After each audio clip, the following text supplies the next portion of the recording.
The Taken franchise turned Liam Neeson into an unexpected action star. But could he return for Taken 4?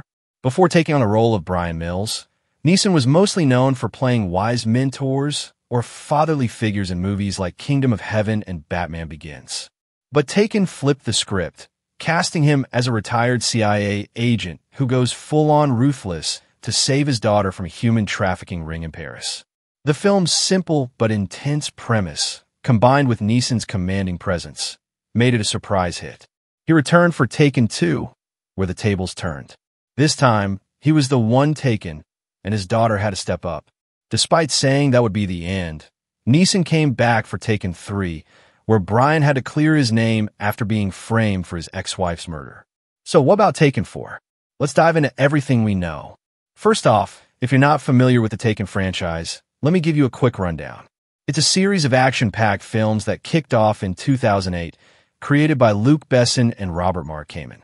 While all three movies feature Liam Neeson as Bryan Mills, a retired CIA operative with a very particular set of skills, they've had varying levels of success. The first movie was a massive hit with audiences, raking in big numbers at the box office despite mixed reviews from critics. The franchise as a whole has pulled in over $929 million worldwide. But with each new installment, the critical reception has taken a hit. There was even a prequel TV series in 2017, starring Clive Standen as a younger Bryan Mills, but it struggled to keep an audience and was ultimately canceled after 2 seasons. Now, when it comes to Taken 4, nothing has been officially confirmed, but let's be honest, the Taken series is flexible enough that a 4th film could go in any direction. Taken 3 wrapped up Bryan's story on a relatively satisfying note, with him choosing to arrest Stuart rather than kill him, which showed some growth on his part. It felt like a solid ending, but not necessarily the kind of final chapter that shuts the door on future sequels. There's still plenty of room for Bryan to be thrown back into action, whether it's a new crisis pulling him in or the series going back to its roots with another high-stakes rescue mission.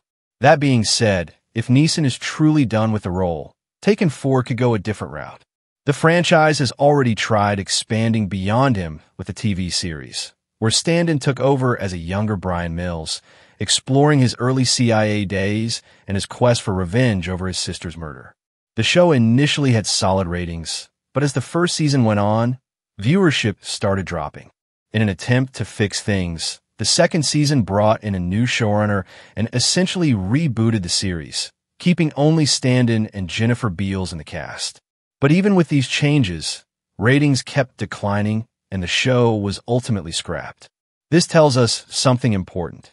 Fans just aren't interested in the Taken universe without Neeson, no matter how much they tweak the formula. The franchise's success seems directly tied to his presence. So if Taken 4 happens, the big question isn't just what the story would be. It's whether Neeson is willing to step back into the role that made him an action legend. On the flip side, there's some exciting news for action fans.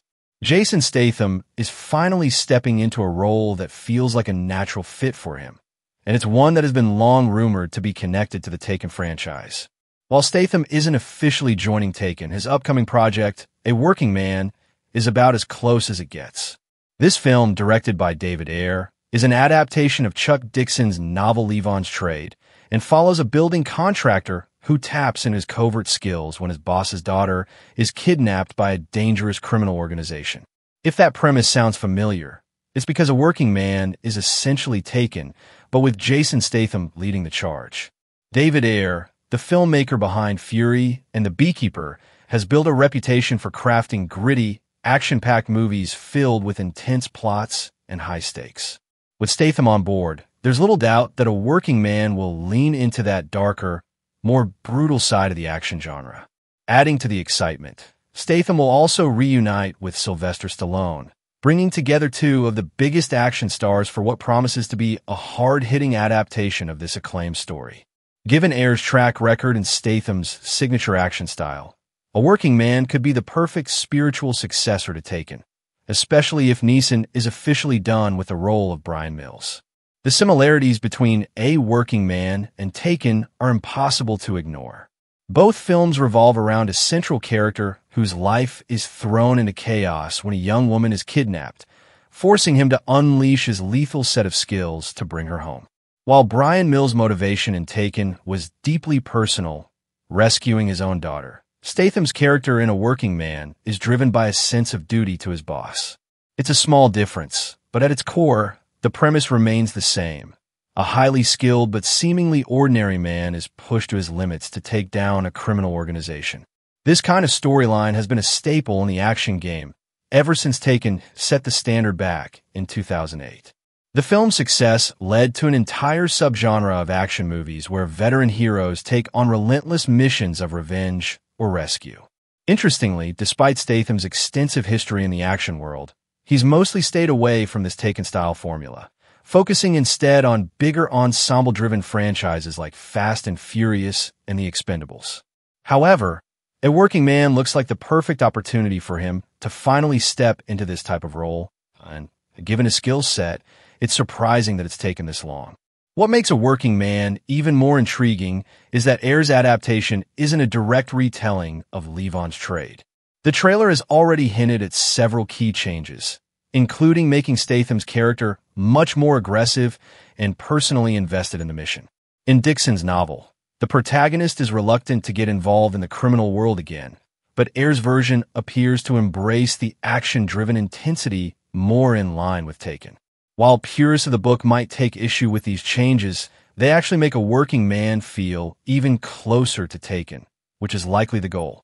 Of course, this direction makes perfect sense when looking at Statham's recent career choices.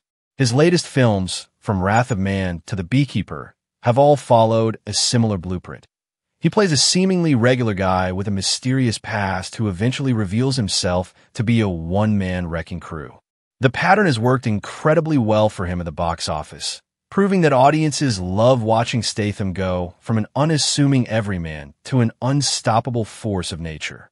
That said, while this formula has been a winning one for Statham, A Working Man will need to find a way to differentiate itself from his previous roles.